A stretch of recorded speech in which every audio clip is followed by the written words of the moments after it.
what's the biggest difference between part sales, like a salesman for parts at Mercedes, versus like doing sales and client communication for like a video production company? I'll say the biggest difference is with parts sales, you're selling a product, right? You're literally customer walks in or a technician walks in, you're selling them the physical part.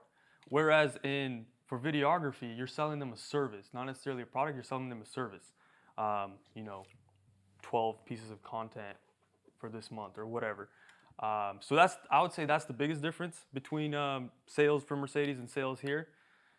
But in regards to clients, I would say also in Mercedes, the people that you're selling to, they're gonna buy for sure. Well, I mean, 90% of the time they're gonna buy. You know, unless you tell them a really ridiculous price, they're gonna buy because they're coming to the dealership to buy the parts. You know, so I would say that's the biggest thing as well, because here, while I'm working here, I'm reaching out to people and I'm trying to get them to buy. You know, so you're not necessarily, unless you're reaching out to the people that were actively looking for a videographer, you gotta explain to them or sell them in a way that they see the need for you. They see the need for the videography company. They see the need for content. Otherwise, you're not going to sell them, because if they don't think they have a content problem, they're not going to buy.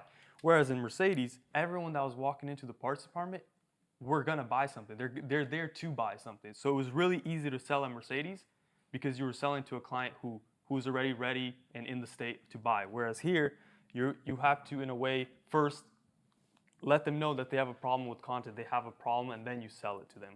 So that's the biggest thing. In Clearwater Mercedes or Mercedes sales, I was getting a lot of yeses right away. Here, I'm getting a lot of no's right away.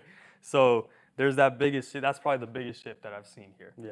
But I mean, it's just a stepping stone. You just got to get around that and just get to the people that actually want it. Yeah.